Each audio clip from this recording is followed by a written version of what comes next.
Live షోకి తిరిగి స్వాగతం. ఇక అతిథుల పరిచయం శ్రీ గట్టు రామచంద్రరావు టీఆర్ఎస్ నేత, శ్రీ పీజే చంద్రశేఖర్ గారు సిపిఐ సీనియర్ నాయకుడు, శాసనసభలో శాసన మండలి మాజీ సభ్యులు, శ్రీమతి కె మాధవి గారు భారతీయ జనతా పార్టీ నేత, శివరామరెడ్డి గారు వైఎస్ఆర్ కాంగ్రెస్ పార్టీ ప్రధాన కార్యదర్శి అధికార ప్రతినిధి, అలాగే మాజీ విప్ మాజీ శాసన మండలి సభ్యులు కూడా, శ్రీ పనబాక కృష్ణయ్య గారు నెల్లూరు నుండి వారు విప్ చేశారు. అది అవును చెప్పాగా, విప్ అని కూడా చెప్పారు.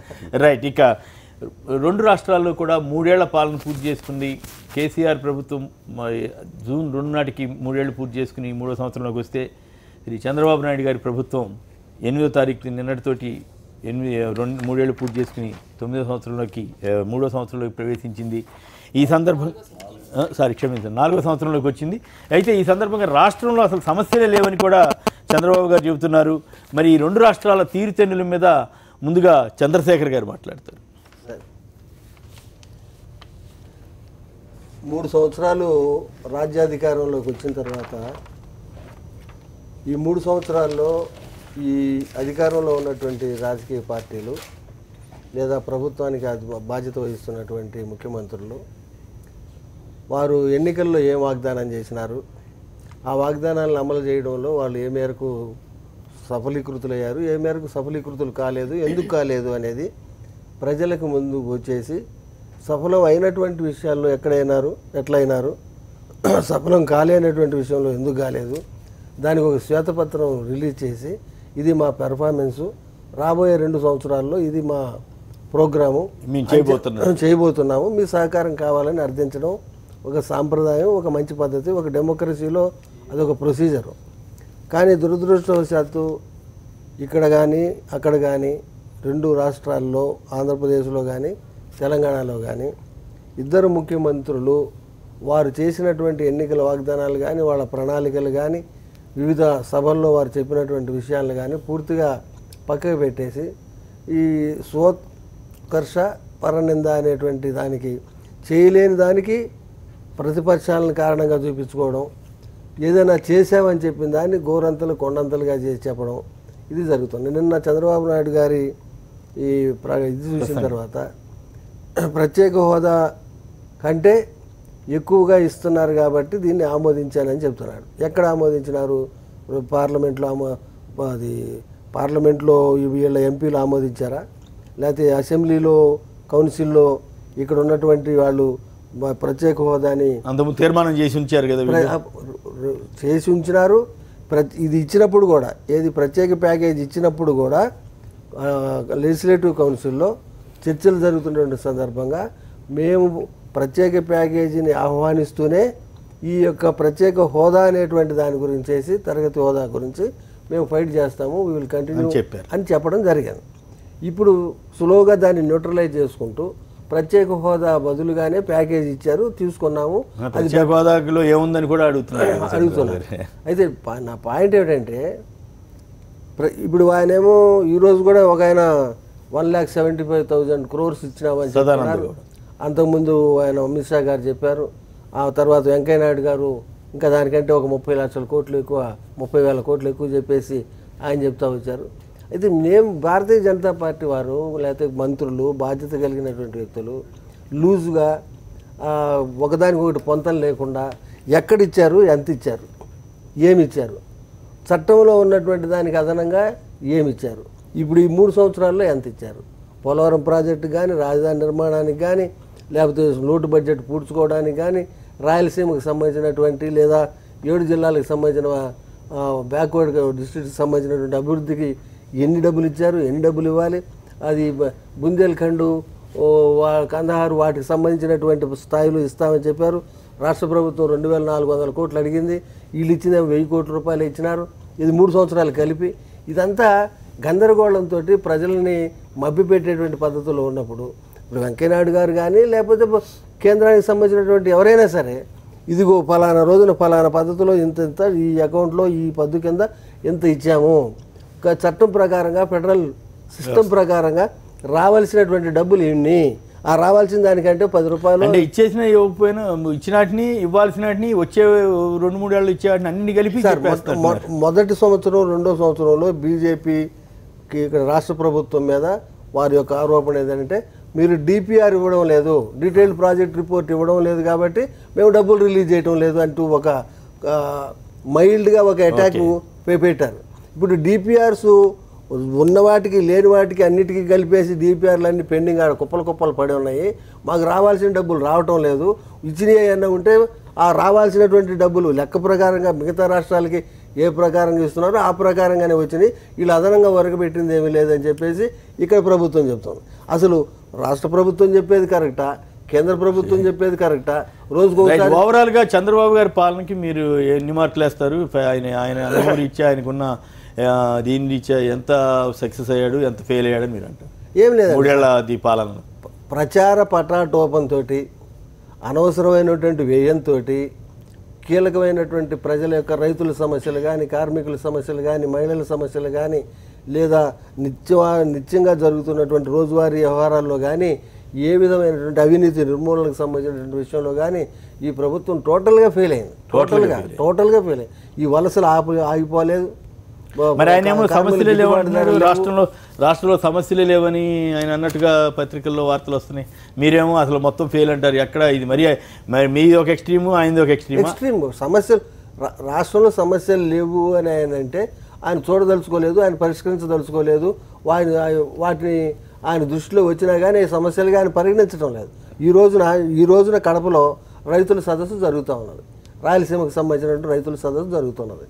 రైతులు ఎందుకు ఇక్కడ నుంచి వలసలు పోతున్నారు, ఇక్కడ ఉన్నటువంటి వర్షాభావం ఏంది, కరువు నివారణకు రాష్ట్ర ప్రభుత్వం చేసినటువంటిది ఏంటిది, గిట్టుబాటు ధరలకు సంబంధించింది ఏంటిది, వ్యవసాయంలో పెట్టుబడులకు సంబంధించింది ఏంటిది, ఇన్పుట్ సబ్సిడీ ఎంత ఇచ్చారు, ఈ విషయాలన్నీ కూడా డీటెయిల్డ్గా చర్చించాల్సినటువంటి అవసరం ఉన్నది. నేను 1500 ఇచ్చాను ఏది మిర్చి రైతులకి, వాళ్ళకి ఇచ్చాను, ఎవరికి ఇచ్చారు అవన్నీ వాళ్ళకి వ్యాపారులకు వెళ్ళిపోయినాయి.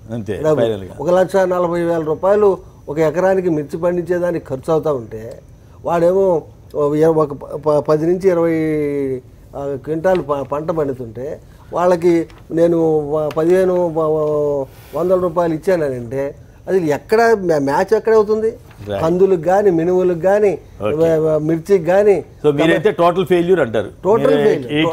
టోటల్ ఫెయిల్యూర్ ప్రజలు అంటున్నారు. శివరామరెడ్డి గారు ప్రజలు కూడా అంటున్నారు. ప్రజలే అంటున్నారు. ఓకే, మీరు ఎట్లా చూస్తారు 3 ఏళ్ల పాలన?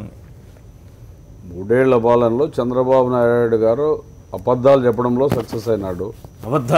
చెప్పడంలో లేని అవాస్తవాలన్నీ నేను చేశానని భ్రమ కల్పించే దాంట్లో ముందున్నాడు.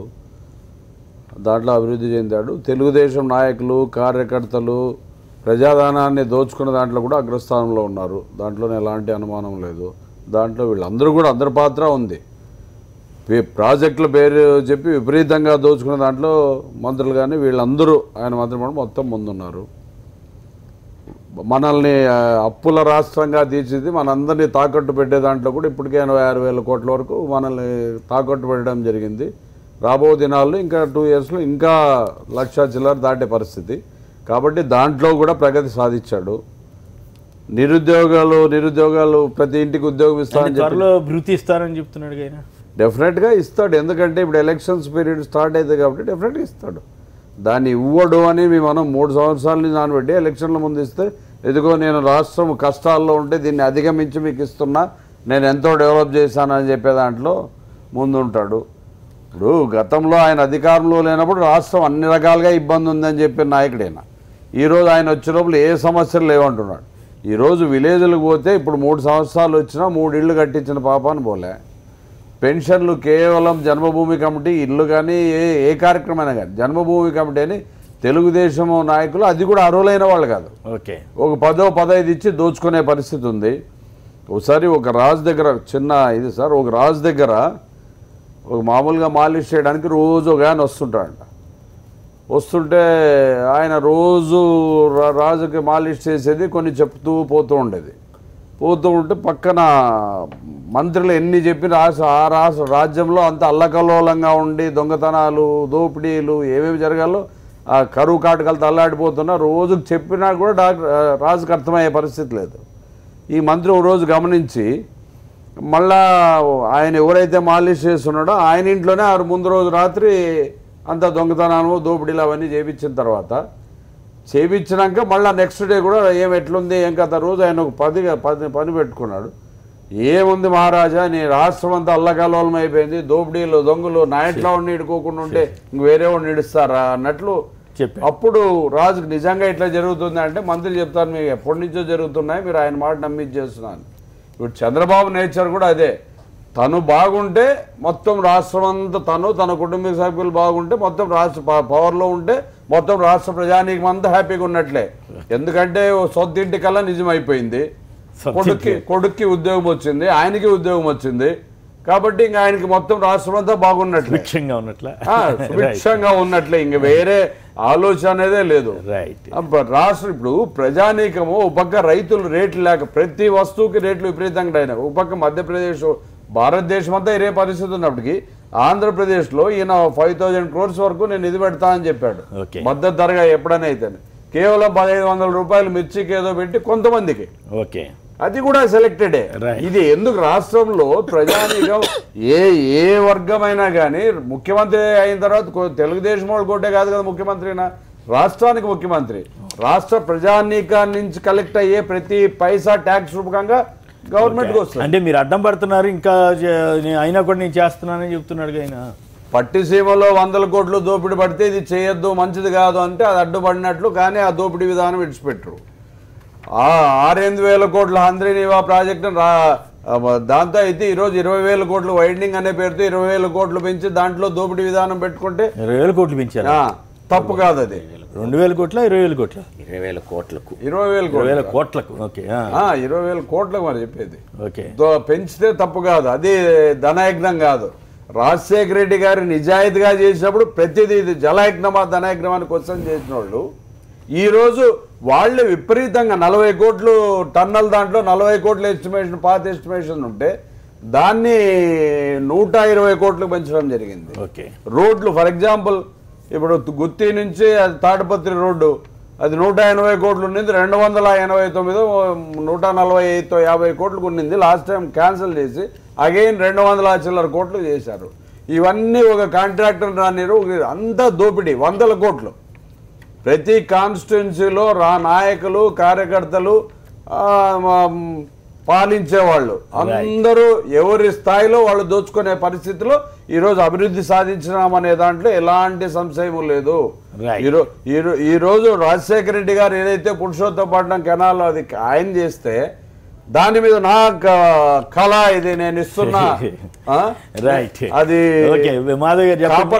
కాపర్ డ్యామ్ 100 సంవత్సరాలు బలంగా ఉండేదట్లా నేను చేస్తాను, ఎన్ని ఇది వచ్చినా పోదు, అది అయ్యే పనేనండి.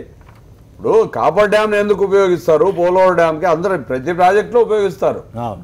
పెద్ద వర్షాలు వచ్చి వీళ్ళు వర్క్ చేసే టెంపరీ డ్యామ్లా దాన్ని విడిచిపెట్టి 100 సంవత్సరాలు ఉండేలా నేను కాపర్ డ్యామ్ని ఇది చేసినా పటిష్టంగా చేసిన అంటే 100 సంవత్సరాలు నేను ఎట్లా ఉండునని. మరి 2050కి ఆంధ్ర నంబర్ 1 అవుతుంది అంటాడు ఈయన. ఏమన్నా మరి పోతూరి వీరబ్రహ్మేంద్ర స్వామి ఏమో నాకు తెలియదు. లేని అవాస్తవాలు చెప్పేదానికంటే ఇప్పుడు మీరు కట్టిన సెక్రటరియట్ అసెంబ్లీనే సంవత్సరం గ్యారంటీ లేదు, నీళ్లు గారే పరిస్థితి, అది కూడా కుట్రంటగా. అదే మరి ఇప్పుడు జగన్మోహన్ రెడ్డి గారి వీళ్ళు కుట్ర అనేటప్పుడు వాళ్ళు గేట్లేసి బంద్ చేయాల్సిన అవసరం లేదు కదా, మార్నింగ్ గేట్ వచ్చేది వీళ్ళే అంతా కోసిపెట్టి పైపును కోసిపెట్టి డైరెక్ట్ గా ఆటికి పోయి ఇక్కడ గారింది చూడు ఎక్కడ గారలేదు మీడియా నిల్వ చేసి ఎస్ మీరు చూసుకోండి ఎక్కడ గారిందో ఇట్లా జరిగింది ఇదే కుట్ర అని చెప్పుకుంటే అది వేరే విషయం. వాళ్ళు ఏమో రానివ్వకుండా ఫైనల్ గా ఏదో ఫోటో చూపించి ఇదంతా కుట్ర అని చెప్పి ఆరోపణ చేస్తే స్పీకర్ లాంటి వాళ్ళే అట్లా చెప్తే మరి మార్నింగ్ నుంచి ఇప్పుడు అది కాంట్రాక్టర్ ఫాల్ట్ అయి ఉండొచ్చు, అంతేగాని దాన్ని వీళ్ళు భుజాల మీద వేసుకున్నారంటే ఈడ 2,000 రూపాయలకి స్క్వేర్ ఫీట్ చేసేదాన్ని 9,000 10,000 రూపాయలు మీరు ఇచ్చి దోపిడీ బయటపడుతుంది అనే దాంట్లో గోడ పాల్గొట్టి గోడ బేటలు వచ్చినాయి, గోడ పడింది కొన్ని చోట్ల, అవన్నీ కూడా కుట్రేనా మరి? అదే మరి సచివాలయంలో నాకు సంబంధం లేదంటే మళ్ళీ సచివాలయం లీకేజ్. అదే మరి జగన్మోహన్ రెడ్డి గారు కానీ ఆ పార్టీలో ఉండేవాళ్ళు కానీ నీలాగా పార్టీలో మాధవ్ గారు చెప్పండి ఆలోచనలు లేవు. రైట్, 2 రాష్ట్రాలకు సంబంధించి మీ అంచనాలు ఏమిటి, మీ ఆలోచన? ఇవాళ అటు ఆంధ్రప్రదేశ్లో కానివ్వండి ఇటు తెలంగాణలో కానీ 3 సంవత్సరాలు కంప్లీట్ చేసుకుంది ఇంట్లో. ఇవాళ వాళ్ళకి ప్రోగ్రెస్ రిపోర్ట్ మనం చెప్పాలి అంటే అది మనం కాదు యాక్చువల్గా చెప్పాల్సింది, రేపు ప్రజలు చెప్తారు. అంటే వాళ్ళు ఇవాళ ప్రతి ముఖ్యమంత్రి అంటే వీళ్ళందరూ ఏం చేశారంటే ఒక మేనిఫెస్టోని తీసుకుని వచ్చారు. ఆ మేనిఫెస్టోలో వాళ్ళు సంక్షేమం అభివృద్ధి కార్యక్రమాలు తీసుకొచ్చారు. ఈ అంటే మేనిఫెస్టోలో చూడడానికి అన్ని చోట్ల బాగానే ఉంటాయి, కానీ అవి నిజంగా ప్రజలకి ఎంతవరకు చేరని అనేది వాస్తవంగా మనం తెలుసుకోవాల్సిన పరిస్థితి. సో అది తెలుసుకున్నప్పుడు ఫైనల్గా పేపర్లు కరెక్ట్ చేసేది ప్రజలు. సో ఇవాళ మనం దాని గురించి కరెక్ట్ ఆన్సర్ రాంగ్ ఆన్సర్ మనం డిస్కస్ చేయడం కంటే రేపు ప్రజలు దానికి తీర్పిస్తారు. ఎందుకంటే ఇవాళ మనం తెలంగాణ రాష్ట్రంలో మనం చూసినా కూడా వాళ్ళు 32 పేజీల హామీలు మేనిఫెస్టోలో ఎంతవరకు అమల్లోకి వచ్చినాయి మనం చూడాలి. ఎందుకంటే చెప్పడానికి డబుల్ బెడ్రూమ్ చెప్పారు, ప్రతి చోట కట్టించేస్తాం అంటే ప్రతి ఒక్కరికి డబుల్ బెడ్రూమ్ ఇల్లు ఇస్తాం అన్నట్టుగా చెప్పారు. 22 లక్షల అప్లికేషన్స్ వచ్చినాయి, కానీ కంప్లీట్ అయ్యి హ్యాండ్ ఓవర్ చేసింది 1480 ఇళ్ళు మాత్రమే. ఇంకా 2 సంవత్సరాలు అది కూడా కేసీఆర్ గారి సొంత ఊళ్ళో ఇంకా 2 సంవత్సరాల టైం ఉంది. ఈ 2 సంవత్సరాల టైంలో ఇంకా ఎన్ని ఇళ్ళు కట్టగలరు అనేది మనం కొంచెం ఆలోచించుకుంటే, అంటే ఇక్కడ మనం ఏదో వాళ్ళని అందాం అనేది కాదు, కానీ లాజికల్గా ఒకసారి ఆలోచించుకుంటే ఇవాళ 3 ఇయర్స్లో 1480 ఇళ్ళు కట్టగలిగిన వాళ్ళు 2 సంవత్సరాల్లో ఎన్ని కడతారని చూసుకుంటే వాళ్ళు ఎంతవరకు దాన్ని ఇక్కడ 1480 కట్టారు, ఏపీలో అసలు ఒక్క ఇల్లు కూడా కట్టలేదంటగా. ఇప్పుడు అక్కడ ప్రజలు డెఫినెట్గా అదే చెప్తున్నానండి, ఏ రాష్ట్రంలో అయినా సరే మన మేనిఫెస్టోని కంపేర్ చేసుకుంటారు. మనం ప్రజలకి ఇచ్చిన హామీ ఏంటి, చేసేది ఏంటి. అక్కడ ఒకటి కట్టకపోతే ఒకటి కూడా పడకపోవచ్చు. ఇక్కడ ఎంతవరకు కట్టారు ఏంటి అనేది, వాళ్ళ ఇంటికి ఒక ఉద్యోగం కానివ్వండి, లేకపోతే డబుల్ బెడ్రూమ్ ఇల్లు కానివ్వండి, లేకపోతే దళితుడికి 3 ఎకరాల భూమి కానివ్వండి, లేకపోతే KG to PG ఇట్లా ఎన్నో చెప్పుకుంటే వెళ్తాయి. ఇవాళ KG to PG ఏం చేస్తున్నారు, గురుకులాలు ఓపెన్ చేసాం మేము KG to PG. అసలు శ్రీనివాస్ గారు గురుకులాలు ఏ క్లాస్ నుంచి స్టార్ట్ అవుతాయి అనేది కూడా తెలియకుండా ఇక్కడ వాళ్ళు కొంతమంది ఇవాళ గురుకులాలు ఓపెన్ చేసాం కాబట్టి KG to PG భాగంగానే అది అని అంటే అది అట్లే సమంజసం అవుతుందండి. కేజీ అనేది ఎక్కడి నుంచి స్టార్ట్ అవుతుంది, గురుకులాలు 5th స్టాండర్డ్ నుంచి స్టార్ట్ అయ్యే గురుకులాల్ని తీసుకెళ్లి దానికి ముడిపెట్టి ప్రాస కోసం అన్నట్టున్నారండి. అప్పుడు కాదండి, ప్రాస కోసం అంటే అన్నారు, కానీ రేపు కేజీ బదులు 5వ తరగతి అనకూడదా, కుదరదు అట్లా అట్లా కాదు.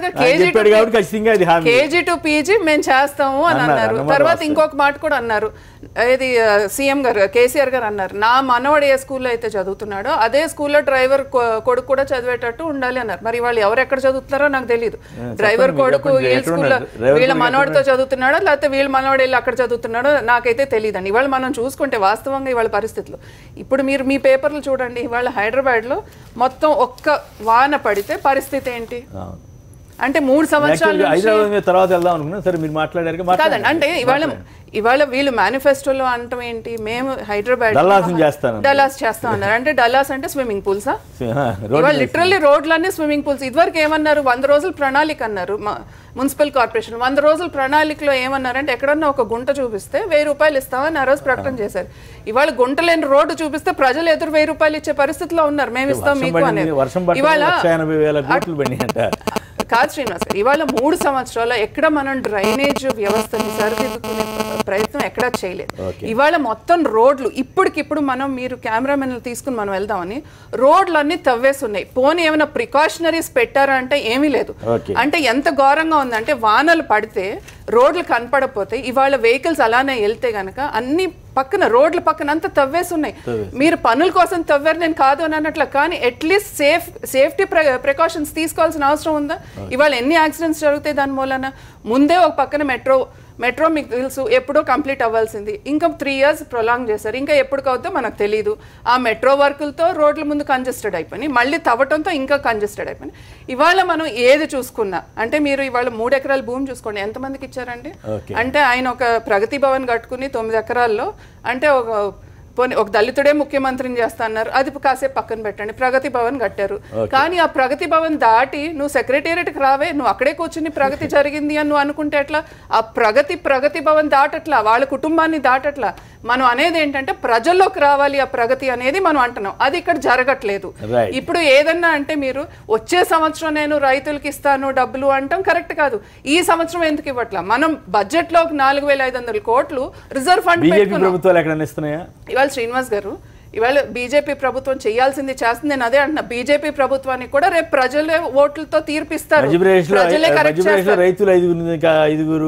శ్రీనివాస్ గారు అక్కడ మధ్యప్రదేశ్ లో ఏం జరిగిందో మీకు తెలుసు. మరి అలా అనుకుంటే ఇదివరకు 1998లో ఆ రోజు కాంగ్రెస్ ఇవాళ కాంగ్రెస్ లో ఉన్న మహానేత ఆ రోజు అక్కడ ముఖ్యమంత్రి, మరి ఆ రోజు 24 మంది ఎట్ట చనిపోయారు?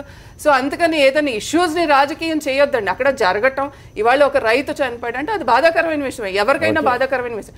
దాన్ని మనం రాజకీయంగా చేసేసి దాని నుంచి ఏదో లబ్ధి పొందాం, పొలిటికల్ మైలేజ్ గెయిన్ చేద్దాం అనుకోవటం తప్పు. ఇవాళ ఈ కాంగ్రెస్ ఏదైతే మధ్యప్రదేశ్ గురించి ఇవాళ వెళ్ళి అక్కడ ముసలి కన్నీరు కారుస్తుంది, మరి వాళ్ళు ఏం చేశారు ఆ టైంలో? మరి ఆ టైంలో 24 మందిని ఎలా చంపారు? పోలీస్ ఫైరింగ్ ఎలా జరిగింది? మేము తక్కువ మంది చంపామని సంతృప్తి చెందుతారా? నేను అనేది అదే, ఎవరు ఇప్పుడు వాళ్ళు చేశారని ఇక్కడ జరిగిందనేది కాదు. ఇవాళ మీకు వీడియో ఫుటేజెస్ వచ్చినాయి, ఇవాళ వీడియో ఫుటేజెస్ వచ్చినాయి, ఏం జరిగిందో మీకు తెలుసు. వీడియో ఫుటేజెస్ చాలా క్లియర్ కట్ గా ఉన్నాయి. ఇవాళ ఖమ్మం గురించి మాట్లాడితే రైతులకి బేడీలేసి తీసుకొచ్చిన ఘనత ఈ ప్రభుత్వానికి.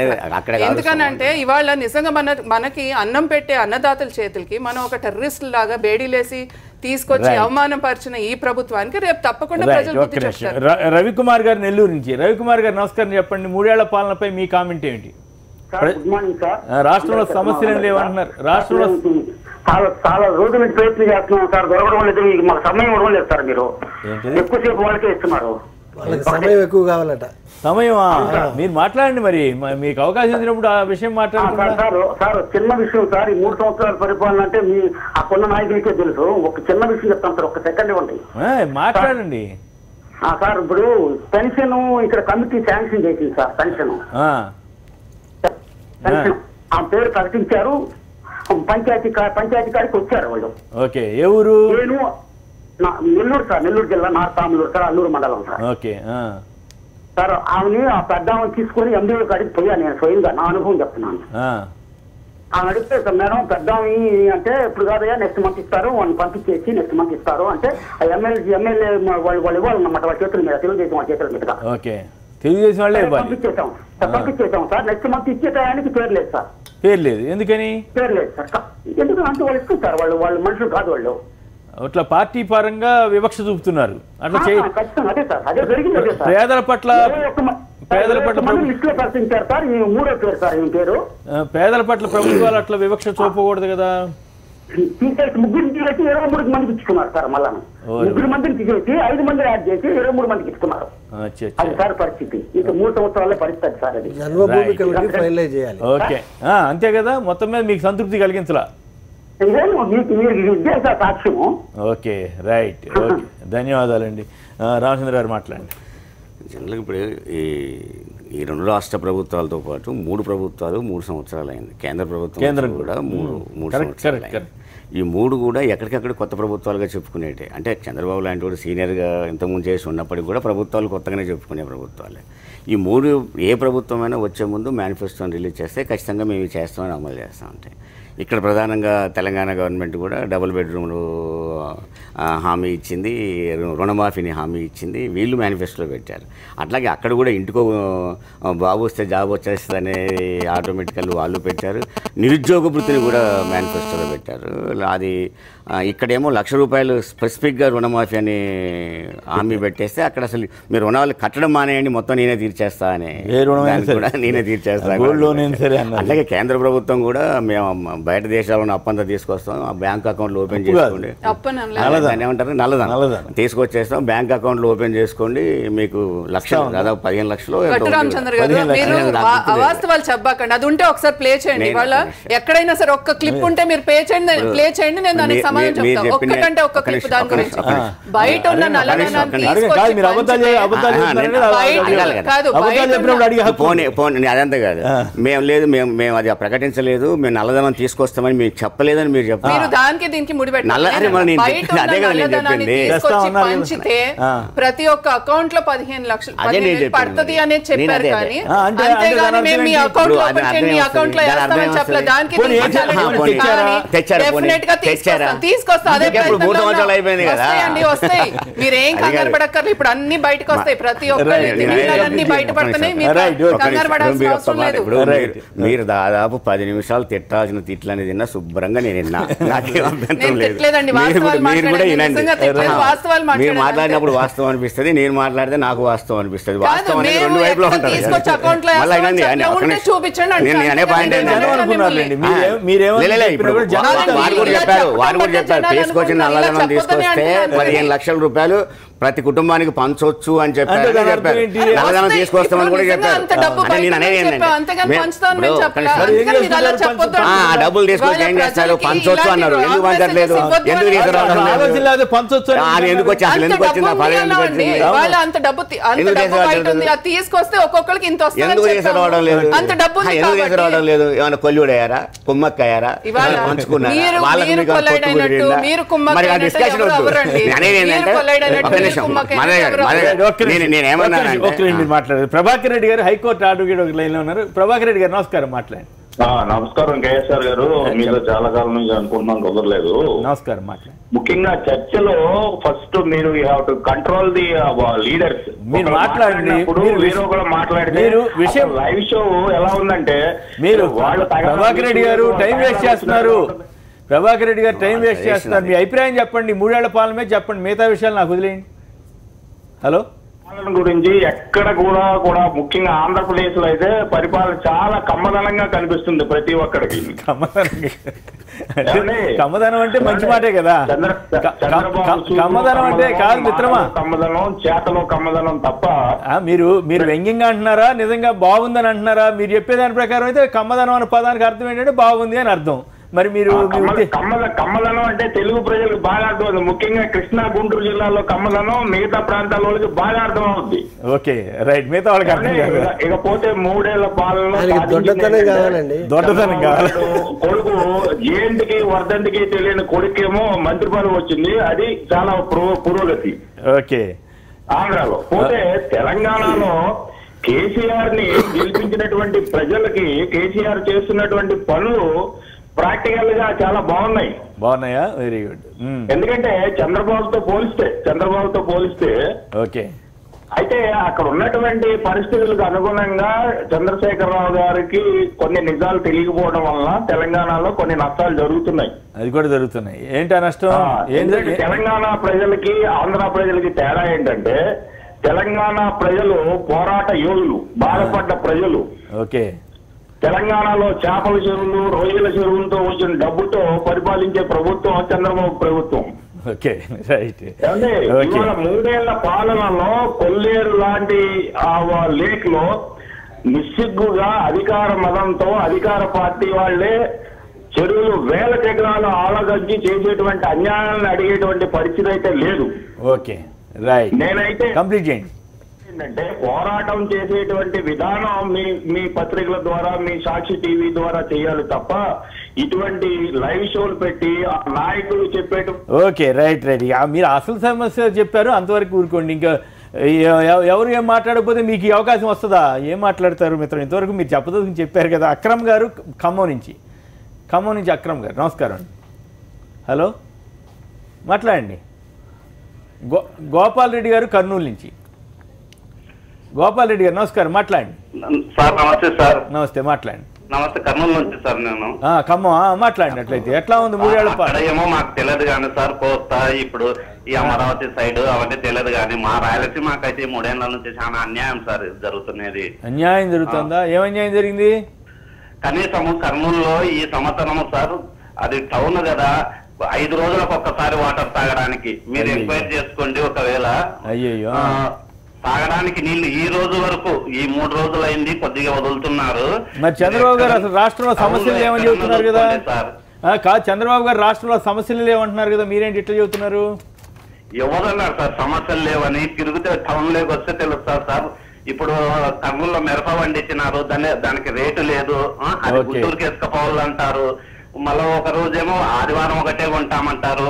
ఇప్పుడు ఏసీ గోదాముల్లో దానికి బస్తా పెట్టుకోవడానికి కూడా ప్లేస్ లేదు. ఎట్లా అంటారు సార్? రాయలసీమలో ఈ 3 సంవత్సరాల నుంచి చాలా అన్యాయం సార్. ప్రాజెక్టు గురించి ఒక్క రోజు కూడా ఆలోచించారు. ఈడ పేపర్లలో మాత్రం వాళ్ళు అది చేస్తున్నాం ఇది చేస్తున్నాం అన్నారు. ధన్యవాదాలండి. అసలు నేను చెప్పేది ఏంటంటే సార్, నేను అనేది 3 ప్రభుత్వాలు కూడా కొన్ని మేనిఫెస్టోలో హామీలు ఇచ్చి అధికారంలోకి వచ్చాయి.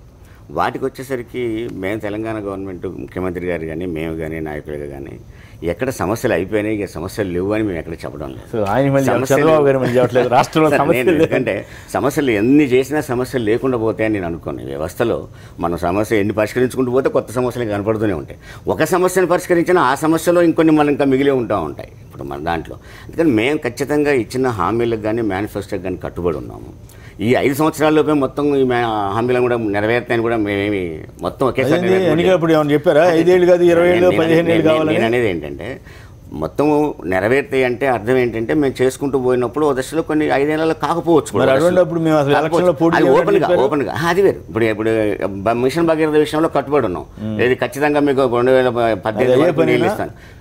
ఆయన ఒక మాట అన్నాడు, 18 వరకు ఇవ్వకపోతే ఓట్లే అడగను అన్నాడు. అప్పుడు అడగండి. అంతేనా? అప్పుడు ఏమో ఇవ్వలేకపోయారు. పేపర్లో ఎక్కడ చూశాను, ఆదిలాబాద్ జిల్లాలో ఒక మారుమూల విలేజ్లో నీళ్లు మురికి నీళ్లు తీసుకెళ్లాల్సిన అదే సార్ ఇప్పుడు ఉన్న వ్యవస్థ ఎలా ఉంది. 2018 వరకు మీకు నీళ్ళు ఇవ్వకపోతే నేను ఓట్లు అడగను అన్నాడు.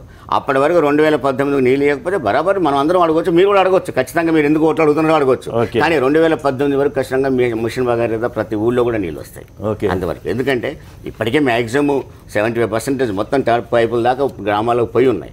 కంప్లీట్ చేస్తే నమ్మకం అనుకుంది, చేయనప్పుడు అడుగుదాం. అలాగే నేను ఇల్లు కట్టిస్తా అన్నప్పుడు గోడల వరకే ఉన్నాయి కదా, గోడలు కడితేనే కదా ఇల్లు అయ్యేది. దాన్ని అందుకని నేను అనేది ఏంటంటే సార్, ప్రతి హామీకి కూడా మేము కట్టుబడి ఉన్నాము. ఆ హామీ అమలు కావడానికి ప్రయత్నం జరుగుతుంది. ప్రాసెస్ కూడా నడుస్తూ ఉంది. ప్రజలు నమ్మకంతో ఉన్నారు. అవి కానప్పుడు విమర్శించవచ్చు, అందులో డౌట్ ఏం లేదు. కానీ మనకున్న అసహనం అంతా అవుతున్నప్పుడే ఇంకా గోడలే అయినాయి కదా, ఇంకా పునాదులే తీసిరు కదా, ఇప్పుడిప్పుడే తవ్వుతున్నారు కదా అంటే ఇప్పుడు తవ్వుతేనే మొదలు వస్తూ ఉంటాయి. రెండు, హైదరాబాద్ నగరాన్ని ఇప్పుడు మనం కొత్తగా ఇవన్నీ చూసేది కాదు. హైదరాబాద్ నగరం భయంకరంగా డ్రైనేజ్ సిస్టమ్ ఉన్న సిస్టాన్ని మనం ఇప్పటి కాదు, ఇంగ్లీషు పురాణం 3 అయిపోయింది కదా, డల్లాస్ అయిపోయింది. మరి 3 ఏళ్ళుగా 30 ఏళ్ళు అయిపోయినాయి ఉన్నాయి మన పరిపాలన. డల్లాస్ చేసేస్తా ఉన్నారు కదా. ఇప్పుడు డల్లాస్ అయినా రేపటికి ఓం రేమ్ అంటే కాదు కదా. ఈ 3 ఏళ్ళలో నేను అనేది ఏంటంటే ఖచ్చితంగా డ్రైనేజ్ని బాగు చేయడం కోసం ప్రయత్నం జరుగుతూ ఉన్నది. ఆ ప్రయత్నంలో సక్సెస్ కూడా అవుతాము. నేను అనేది హైదరాబాద్ పడుతుంది పురిటి నొప్పులు తప్ప మరొకటి కాదు. బంగారం లాంటి బిడ్డని ఇది కంటది హైదరాబాద్ నగరం, మీకు ఆ డౌట్ అని లేదు. ఈ పురిటి నొప్పులు చేసి ఇప్పుడే నొప్పులు బాధపడుతుంది కదా, ఇబ్బంది పడుతుంది, తప్పదు. మీరు అసలు ఒక గోయి కూడా ఉంటే ఆఫీసులు సస్పెండ్ చేస్తాను సార్. ఇప్పుడు మీరు చూస్తున్నారు, ఇప్పుడు ఎతికి సమస్యలు ఎతికి దాన్ని పరిష్కరించే ప్రయత్నం చేస్తూ ఉన్నారు. ఖచ్చితంగా గోతులు ఉంటే ఇప్పుడు ఒక పక్క మెట్రో నడుస్తుంది. నేను చెప్పడానికి మానేసినాక మీరు 10 నిమిషాలు నేను అనేది ఇంటర్ఫిరెన్స్ మధ్య ఆగిపోదు. కొంచెం బ్రేక్ అయింది. నేను అనేది ఏంటంటే ఇప్పుడు ఈ మా హామీల వరకు మేము సిద్ధంగా ఉన్నాం సార్. అంటే 2 రకాలు కూడా. ఒకటి సంక్షేమ పథకాల విషయం, తక్షణ సమస్య పరిష్కరించడానికి 40,000 కోట్ల రూపాయలని ఇవాళ సంక్షేమ పథకాలు ముందు తీసుకొస్తున్నాం. దాంట్లో కూడా ప్రధానంగా వ్యవసాయ రంగాన్ని ఎన్నుకోవడం జరిగింది. వ్యవసాయ రంగం మీద కూడా ప్రత్యేకంగా ఉన్నాం. దీంట్లో మేము పూర్తి సమస్యలు పరిష్కారం అయిపోయినాయి లేవు అనే పని ప్రతిదీ కూడా సమీక్ష చేసుకుంటూ ముందుకు పోవాలనుకుంటా ఉన్నాం. నేననేది ఒక్క ప్రశ్న మాత్రమే వేయదలుచుకున్నా. ఆంధ్ర గవర్నమెంట్ని బీజేపీ విడదీసి చూడకూడదు.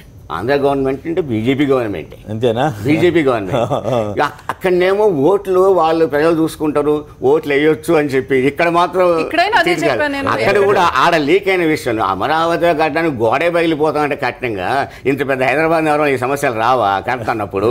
అందుకని నేను అనేది ఏంటంటే, ఒకటి 3 సంవత్సరాల్లో సంవత్సరం ఇప్పటిదాకా ఇంకా ఉద్యోగుల విభజన జరగలేదు. ఉద్యోగుల విభజన ఇంకా సమస్య ఉంది. హైకోర్టు విభజన ఒక సమస్య ఉంది. చేయాల్సిన గవర్నమెంట్ అప్పుడప్పుడు ఆంధ్రనేమో కొంచెం దగ్గర చుట్టంగా చూస్తాను, తెలంగాణ కొంచెం అత్తపుత్రులుగా చూస్తున్న విషయం మనకు తెలుసు. ఆ విషయాన్ని తెలంగాణ బిడ్డలకి ఇవన్నీ మనం ఏ పార్టీలోనే అనుకోవాల్సిందే. కాబట్టి ప్రతిపక్షాలు ఏమన్నా విమర్శించినా ఖచ్చితంగా ప్రభుత్వం మాత్రం హామీలు నెరవేర్చుకునే ప్రయత్నం చేస్తాయి. ఖచ్చితంగా బన్ను గారు రాజమండ్రి నుంచి. బన్ను గారు నమస్కారం, మాట్లాడండి. సార్ నమస్తే సార్. నమస్తే, మాట్లాడండి. నేను రాజకీయ నాయకుడిని కూడా కాదు సార్, ఏదో ఒక మోటార్ మెకానిక్ అండి. గుడ్. మీలాంటి వాళ్ళు మాట్లాడితేనే వాస్తవాలు అంటే మీ హృదయం నుంచి వచ్చే అభిప్రాయం చెబుతారు. ఓకే, చెప్పండి. అంటే ఈ రోజు టీడీపీ గవర్నమెంట్ మన 3 సంవత్సరాలు ఏదో దిగ్విజయంగా పాలన జరుపుకున్నాం అని ఏదో చెప్తున్నారండి. ఓకే. కానీ ఇది నవనిర్మాణ దీక్షలు ఇవి చేస్తున్నారు. కానీ ఊళ్ళో గ్రామాల్లో కానీ మండలాల్లో కానీ నాయకులు, ఒక పంచాయతీ ప్రెసిడెంట్ దగ్గర నుంచి స్టేట్ లెవెల్లో ఉన్న ప్రతి నాయకుడు కూడా అవినీతికి పాల్పడుతూనే ఉన్నారండి. ఓకే. అవినీతి లేకుండా వాళ్ళు టీడీపీ గవర్నమెంట్ వాళ్ళు ఏమీ చేయట్లేదు. నెక్స్ట్ గ్రామాల్లో తిరుగుతున్నాం మేము, నా అన్యాయం జరిగితే 1100 ఫోన్ చేయండి అంటారు. ఫోన్ చేస్తే ఫోన్ పనిచేయదు. ఫోన్ పని చేయట్లేదా? ఒక రెవెన్యూ డిపార్ట్మెంట్ ఒక విఆర్ఓ దగ్గరికి వెళ్తే డబ్బులు లంచం అడుగుతారు. ఓకే. ఇవ్వకపోతే పని చేయరు. ఓకే. 2 ఎకరాల పొలం ఉందండి. ఆ 2 ఎకరాల పొలం పాస్బుక్ మీద ఎక్కించుకోవడానికి 2 సంవత్సరాలు పట్టిందండి. 2 ఏళ్ళు పట్టింది. పాస్బుక్ రిలీజ్ చేసేస్తామని చెప్పారండి చంద్రబాబు నాయుడు గారు. అవును. అంత దారుణంగా ఉందండి. చంద్రశేఖర్ గారు ఎట్లా రియాక్ట్ అవుతారు? సరిగా మంచినీళ్ళే ఉండవండి. నైట్ 1 గంటకే 2 కిలోమీటర్లు వెళ్ళి నీళ్లు తెచ్చుకుంటామండి మేము. రాజమండ్రి గోదావరి పక్కనే ఉంది కదా? రాజమండ్రికి 40 కిలోమీటర్లు అండి. మరి గోకవరం మండలం అండి. గోకవరం మండలం. అక్కడ కూడా వాటర్ ప్రాబ్లం బాగుందన్నమాట. బాగానండి. ఈ సమ్మర్ వచ్చిందంటే ఫిబ్రవరి నెల నుంచి మే ఎండింగ్ వరకు, జూన్ ఎండింగ్ వరకు కూడా నైట్ 1 గంట 2ంటికి, ఎందుకంటే అక్కడ బావి ఒకటి ఉంటుందండి. ఆ బావిలో వాటర్ తోడుకోవాలంటే మేము ఇప్పటికి కూడా అదే పరిస్థితి. పగలందరూ తోడుకుంటూ ఉంటారండి. కాకపోతే ఏంటంటే మరి నైట్ టైం అయితే ఎవరు ఉండరు కదా అని 12, 1 గంట టైంలో వెళ్ళి ఏదో తోడుకోవడానికి ఎంత నీరు ఊరితే అంత నీరు తెచ్చుకుంటారండి. ప్రొటెక్టెడ్ వాటర్ స్కీమ్ లేదా? పరిస్థితి ఈ రోజు కొన్ని మండలాల్లో ఉందండి. మా ఊరనే కాదు, చాలా మండలాల్లో ఉంది. ఓకే. సో మీరు అయితే సంతృప్తి చెందలేదు. జానీ గారు హైదరాబాద్ నుంచి. జానీ గారు నమస్కారం. మాట్లాడు. సారీ, గుంటూరు మాట్లాడండి. నమస్కారం. గుడ్, మాట్లాడండి. ఎట్లా మీరు 3 ఏళ్ల పాలన మీద మీరు ఎట్లా రియాక్ట్ అవుతున్నారు? ప్రజల్లో అసలు రాష్ట్రంలో సమస్యలే లేవని చంద్రబాబు గారు అన్నట్లుగా పత్రికల్లో రాస్తున్నారు. మీరు ఒప్పుకుంటారా? దాన్ని మేము ఒప్పుకోవట్లేదు సార్, పూర్తిగా వ్యతిరేకిస్తున్నాము. ఎందుకని? ఇప్పుడు మా గ్రామం అండి, మాది పత్తిపాడు మండలంలో ఒక కాన్స్టిట్యూన్సీలో ఒక గ్రామం సార్ మాది. ఆ గ్రామంలో ఒక జన్మభూమి కమిటీ చెప్పిన వాళ్ళకే ఇల్లు ఇవ్వటం కానీ, ఓకే, జన్మభూమి కమిటీ చెప్పిన వాళ్ళకే ఈ చెక్కు ఒక పేషెంట్, ఒక నిరుపేద పేషెంట్ ఆపరేషన్ చేయించుకుంటే అతను చెక్ వస్తే అతను వైఎస్ఆర్ పార్టీ అని చెప్పి ఇప్పుడు దాకా అతను చెక్ ఇవ్వకుండా 2 నెలలు తీసుకున్నారు. ఇదేం దుర్మార్గం? చెక్కులు కూడా వాళ్ళకేమి సంబంధం? అసలు చెక్కులకు జన్మభూమి కమిటీలకు వెళ్ళటం ఏంటి? ఈ గోల ఏంది? అసలు ఇది ప్రభుత్వమే అవుతుందా అటువంటిప్పుడు? ప్రభుత్వము రాజశేఖర రెడ్డి గారు ఉన్నప్పుడు అదే గ్రామంలో ఒక టీడీపీ కార్యకర్తకి నేను సర్పంచ్ ఉన్నప్పుడు 3 లక్షల రూపాయలు శాంక్షన్ చేసి ఇప్పించాను. ఓకే, డైరెక్ట్ గా వెళ్ళిపోయినాయా? డైరెక్ట్ గా ఇప్పించారు. రాజశేఖర రెడ్డి గారు పార్టీతో సంబంధం లేకుండా ఎవరికైనా సరే నిరుపేద అనే వాడికి ఆపరేషన్ చేయించుకుంటే డబ్బులు ఇచ్చినటువంటి ఘనత కేవలం ఒక రాజశేఖర రెడ్డి గారికి ఉంది. ఓకే, ఇక్కడ మాత్రం జన్మభూమి కమిటీ ద్వారా వాళ్ళకి కావాల్సిన వాళ్ళకే ఇస్తున్నారు. ఇంకోటి ఏంటంటే అదే గ్రామంలో ఎన్ఆర్జీఎస్ స్కీమ్ ఫీల్డ్ అసిస్టెంట్ గా ఉన్న అతన్ని అతన్ని తొలగించకుండా జన్మభూమి కమిటీ తొలగించారని చెప్పి నోటిఫికేషన్ ఇచ్చిందని చెప్పి అతని పేరు దాంట్లో కంటిన్యూ అవుతున్నా కూడా ఈ రోజు కూడా అతని జాడి కావట్లేదు. ఓకే, సో అంతా రానిట్లేదు. ఓకే, సో పరిస్థితి అంతా దారుణంగా ఉందంటారు. ఇది చాలా దుర్మార్గమే. నాకు వినటానికే చాలా బాధ అనిపిస్తుంది. కలెక్టర్ గారికి కూడా అర్జీ పెట్టాం సార్. కలెక్టర్ గారు కూడా అర్జీ మీద రెస్పాండ్ అయ్యారు. ఓకే, రెస్పాండ్ అయ్యి మండలానికి రాశారు. మండలం నుంచి ఏం జరుగుతుందో తెలియదు. ఓకే, నేను స్టేట్ మైనార్టీ సెల్ కార్యదర్శి వైఎస్ఆర్. ఓకే, ఈ రోజు కూడా ఇలాంటి చర్యలు చేస్తున్నటువంటి ఘనత చంద్రబాబు ఒక్కరికే చెప్తున్నారు. రైట్. ఓకే, ఏంటంటే ఈ రోజు మైనార్టీస్ లో కూడా ఈ రోజు ఎంత కీర్తపరిచారంటే మైనార్టీస్ ని. ఓకే, జీవితంలో ఈ రోజు రాష్ట్రం నిర్మించిన తర్వాత ఈ రోజు ఒక మైనార్టీ మంత్రి లేకుండా చేశారు. రైట్. ఓకే, ధన్యవాదాలండి జానీ గారు. ఎట్లా ఇది జన్మభూమి కమిటీలు ఇంత దుర్మార్గం కదా? చెక్ వస్తే ఇవ్వకుండా కమిటీలు ఆపటం ఏంటి? చంద్రబాబు నాయుడు గారి ప్రభుత్వం, తెలుగుదేశం పార్టీ ప్రభుత్వానికి సమాధి తవ్వేటువంటి సంఘాలు జన్మభూమి కమిటీ. అంతేనా? సమాధి తవ్వటం. నేను అనేక సార్లు వాళ్ళకి మంత్రులు కూడా చెప్పాను. చెప్పాను, అయ్యా ఇట్లా జరుగుతూ ఉందని. ఉదాహరణకు నేను చెప్తానండి. కర్నూలు జిల్లాలో ఒక గ్రామంలో, మా పార్టీ సర్పంచ్ ఉన్నటువంటి గ్రామంలో కాంగ్రెస్ పార్టీ గవర్నమెంట్ ఉన్నప్పుడు అది స్టోరేజ్ ట్యాంకు, తర్వాత కాలువలు కట్టేసి ఇచ్చేదానికి మొత్తం అంతా 5 లక్షల కాంట్రాక్ట్ తీసుకోవడం జరిగింది. అది పనిచేసినటువంటి క్రమంలో అది 10 లక్షలు అయింది. ఆ 10 లక్షలు కూడా అక్కడ ఉండేటువంటి అధికారులు దాన్ని సర్టిఫై చేసినారు. ఆ చేసినటువంటి డబ్బులు వాళ్ళు ముందు పెట్టుబడి పెడతారు కదా, కాంట్రాక్టర్ పెట్టి కాంట్రాక్టర్ ఉండేవాళ్ళు ఉంటాడు. మీరు నమ్ముతారో నమ్మరో నాకు తెలియదు, కానీ నేను 2 ఇయర్స్ సాక్షాత్తు మంత్రి గారి దగ్గరికి, అయ్యన్న పాత్రుడు గారి దగ్గరికి వెళ్ళా. అయ్యా మా వాడు ఇట్లా ఉన్నాడని. అసలు విషయం ఏంటిదని చెప్పేసి నేను స్వయంగా వెళ్ళి ఆ ఊరు వెళ్ళి అక్కడ ఉండేటువంటి వాళ్ళతో అడిగితే ఏంటంటే, జన్మభూమి కమిటీలో ఉండేటువంటి వాళ్ళు మీరు మా తెలుగుదేశం పార్టీలోకి వస్తే మీకు బిల్లు శాంక్షన్ అయింది, లేదా నువ్వు ఎవడికి చెప్పుకున్నా ఇది ఇంతే సంగతులు అని చెప్పేసి. ఇదేందో దుర్మార్గం కదా. దురదృష్టం ఏంటంటే ఎవడైతే ఉన్నాడో వాడు అది తెలుగుదేశం పార్టీలో పోయి డబ్బులు తెచ్చుకున్నాడు. ఎవరు అక్కడ ఉన్న చివరికి అట్లా వెళ్తే ఇవాళ తీయాలి, ఏం చేయాలి, లేదు ఊరు వదిలిపెట్టి పోవాలి. ఆ డబ్బులు చేశాడు. మరి వాళ్ళకి నిజంగా కృతజ్ఞత ఉంటుందా? ఏది వేధించారనే ఫీలింగ్ ఉండదా? ఎందుకు ఉండదు? అందుకనే కదా సమాజం అంటున్నాను. అదే కాబట్టి ఒక్కటి ఇది కాదండి. ఇప్పుడు అది 1100కి ఫోన్లు చేయండి అని చెప్తా ఉన్నాను. 750 మంది పెట్టాము. ఇంకో నేను మనవి చేస్తాను. ఇప్పుడు కనపడిన దానికైతే వెతుకులాడాలండి. మొత్తం అదే ఉన్నప్పుడు వెతుకులాడే పని అందరూ ఇదే. ఇప్పుడు గుంటూరులోనూ అదే అనుభవం, కర్నూలులోనూ అదే అనుభవం. రెవెన్యూ డిపార్ట్మెంట్లో కానీ, పోలీస్ డిపార్ట్మెంట్లో కానీ, ఈ లా డిపార్ట్మెంట్కి సంబంధించినటువంటి విషయాల్లో కానీ ఏ పని జరగాలన్నా ఈ కాగితం తీసి ఆవిడకి ఇవ్వాలంటే కూడా, ఈ సెక్షన్ నుంచి ఆ సెక్షన్ కంటే వెళ్ళాలంటే కూడా పని కావలసిన వాడు అక్కడుండే పైరవికారుని ఒక నెంట పెట్టుకొని డబ్బులు ఇచ్చుకుంటా పోయి ఆ చివరి దాకా వస్తే తప్పితే మీకు ఏది పని కాదు. ఇది చాలా దుర్మార్గమైనటువంటి తీరు. 3 ఏళ్ల పాలన ఎలా చేశారనేది ఒక ఆస్పెక్ట్ అయితే, ఈ రకంగా జన్మభూమి కమిటీల పేరుతో జనాన్ని వేధించడం, పార్టీలో చేరితేనే డబ్బులు ఇస్తామని చెప్పడం అనేది ప్రజాస్వామ్య స్ఫూర్తికి విరుద్ధం. దుర్మార్గమైన చర్యని మాత్రం చెప్పక తప్పదు. మరి అంత పెద్ద సీనియర్ని దేశంలోనే అంత సీనియర్ లేని ముఖ్యమంత్రి గారికి కూడా ఇది తీరని మత్స అప్రదిష్ట అని మాత్రం చెప్పాల్సిందే. ఆయన ఇప్పటికైనా దీన్ని సరి చేసుకోకపోతే ఆయన ఇంకా నష్టపోతారు చెప్తే, మరి ఇదే రాజకీయంగా లాభం అయితే వచ్చే ప్రభుత్వాలు ఎవరైనా సరే అదే మార్గానికి ఎంపుకునే అవకాశం అని ఉంటుందని మాత్రం చెప్పక తప్పదు. ఇటువంటి విషయాల్లో సరి చేసుకుంటే అంత సీనియర్కి కూడా గౌరవంగా కూడా ఉంటుందని ఏం చేశారు, ఆయన సరి చేసుకోవాల్సిన అవసరం అయితే ఉంది కదా. ఈ వ్యవస్థ నడిచేదానికి అవినీతి అనేటువంటిది కంజన్ సార్. అట్లా అయిపోయింది. కాదు కదా, సీనియర్ గా ఉన్న ముఖ్యమంత్రి గారు ఇటువంటి కమిటీలు ఇటువంటి వాటిని ముఖ్యమంత్రులతోటి ప్రధానమంత్రులతోటి అవి ఆగిపోయే సమస్య కాదు కదా. వాళ్ళు ఒక డైరెక్ట్ ఇస్తే వాటి ప్రకారం ఆయన చెబుతున్నారు. రాజశేఖర రెడ్డి గారి టైంలో 3 లక్షలు డైరెక్ట్ గా చెక్ ఇంటికి వెళ్ళిపోయింది. ఇప్పుడు ఈ మధ్యలో దిక్కుమాల జనము కమిటీలు ఎందుకు పెట్టాలి? వాళ్ళకి ఎందుకు ఇవ్వాలి? వాళ్ళకి ఏమిటి రాజశేఖర గారి సందర్భంగా కానీ, కాసు బ్రహ్మానంద రెడ్డి గారి సందర్భంగా కానీ, ఎన్టీ రామారావు సందర్భంగా కానీ రెవెన్యూ డిపార్ట్మెంట్, పోలీస్ డిపార్ట్మెంట్లో అడుగునా లంచం ఇవ్వకుండా పని జరగదు, జరగలేదు. అది వేరు. నేను అడిగింది సరే లంచం ఇచ్చారా లేదనేది కాదు. డైరెక్ట్గా లబ్ధిదారుడికి డబ్బులు చెక్ వెళ్ళిందని వారు చెప్తున్నారు వాళ్ళ ఊళ్ళో. కానీ ఇప్పుడు అసలు జనము కమిటీల పేరు మీద ఎందుకు వెళ్ళాలి అనేది నా ప్రశ్న. ఇప్పుడు గతంలో ఫోన్ రాజశేఖర రెడ్డి గారి కాలంలో చెక్ పంపినాక సెంటర్ నుంచి ఒక ఫోన్ వచ్చేది, మీకు డబ్బులు వచ్చినాయా రాలేదు.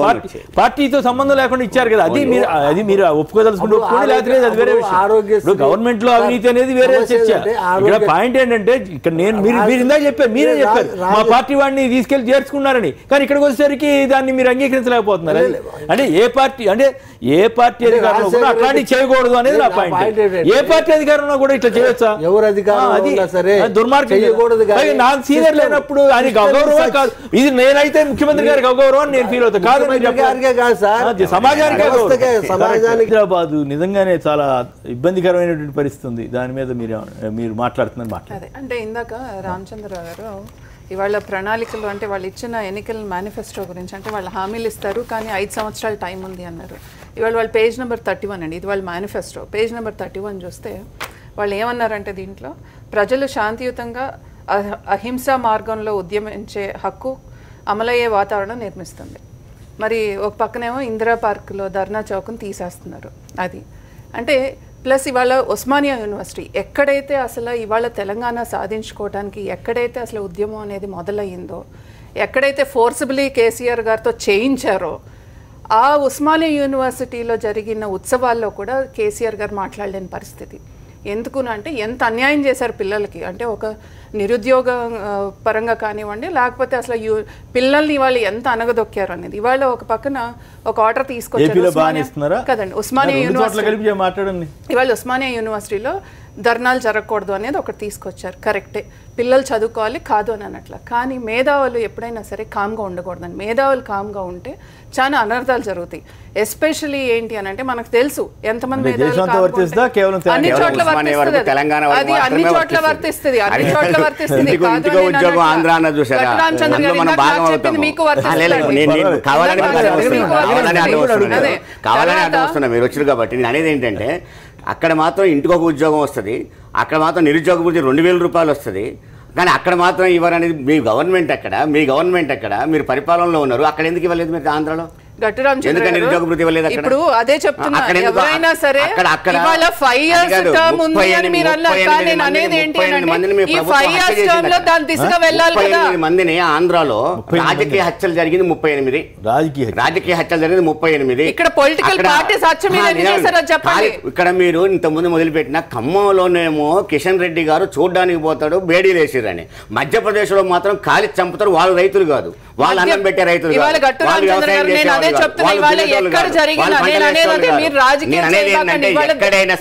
రైతులు చనిపోవడం అనేది బాధాకరమైన విషయం. రైతులు చనిపోవడం అనేది బాధాకరమైన విషయం. నగరంలో కేసీఆర్ ని ఎంత నమ్మారంటే మీ అసెంబ్లీ సీట్ లో, కిషన్ రెడ్డి గారి అసెంబ్లీ సీట్ లో ఉన్న వార్డులన్నీ కూడా టీఆర్ఎస్ గెలిచింది. ఎందుకు గెలిచింది? ప్రజలు నమ్మారు కాబట్టి గెలిచారు.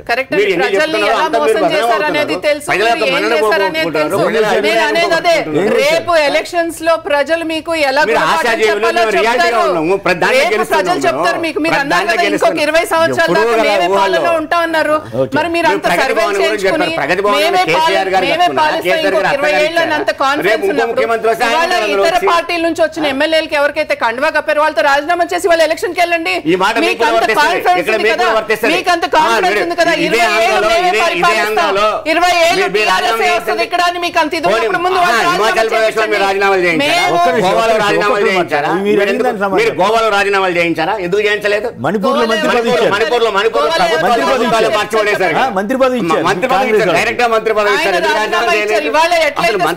ప్రభుత్వాన్ని మార్చి పడేశారు.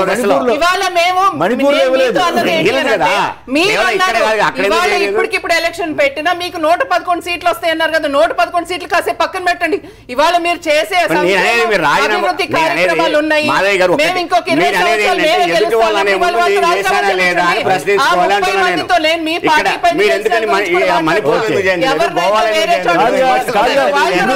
మాబోటాలు వినేవాళ్ళకి దొందు అన్నట్టుగా అక్కడ ఏపీలో చంద్రబాబు నాయుడు గారు ఫిరాయింపులు, ఇక్కడ కేసీఆర్ గారు ఫిరాయింపులు. ఒక్క నిమిషం ఇక్కడ చంద్రబాబు నాయుడు గారు అట్లాగే వాళ్ళు చెప్తున్నారు ఎమ్మెల్యేలు కొంటున్నారని, ఇక్కడ కేసీఆర్ గారు కొంటున్నారు అన్నారు. మరి మోడీ గారు ఏం చేశారా అంటే అది ఆయన అదే పనిలో ఉన్నాడు. గోవాలో ఏం చేశారు? మణిపూర్ లో కాంగ్రెస్ వాళ్ళకి మంత్రి పదవి ఎట్లా ఇస్తారు? ఇక్కడ తలసాని శ్రీనివాస్ యాదవ్ కి చంద్రబాబు చేసిన దానికి తేడా ఏంటి? బీజేపీ వాళ్ళు మేమేమనుకున్నాం, మాబోటి వాళ్ళు ఏమనుకున్నాం? సిస్టమ్ లూప్ హోల్స్ ఎక్కడెక్కడ ఉన్నాయని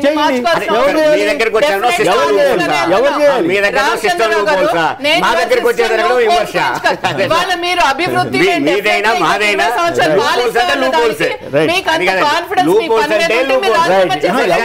ఎవరు చేయాలి? ప్రధాని కదా చేయాలి. ప్రధాని ఎవరికి చెప్పి తక్కని తెల్లారేసరికి నీ నోట్లు రద్దు చేశాను పోయి మీ స్వామి రోడ్ల మీద తిరగండి అని ఎందుకు చెప్పాడు? చెప్పగలిగిన ఆయన ఇట్లా దిక్కుమాల ఫిరాయింపుల మీద మోడీ గారు స్పందించుంటే కాంగ్రెస్ కి 10 సిఫారసు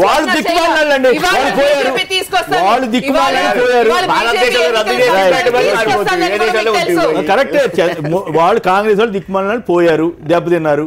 మీరు బ్రహ్మాండం మోడీ గారు ఏదో గొప్ప చేస్తాడు, మంచిగా చేస్తాడు సంస్కరణలు అంటే ఫిరాయింపుల విషయం తీసుకొస్తే శభాష్ అంటాం, తీసుకొస్తే శభాష్ అంటాం. ఇప్పుడు కేంద్రంలో నంద్యాల ఎంపీ పెండింగ్ ఉంది పిటిషన్, 3 ఏళ్ళు అయిపోతుంది.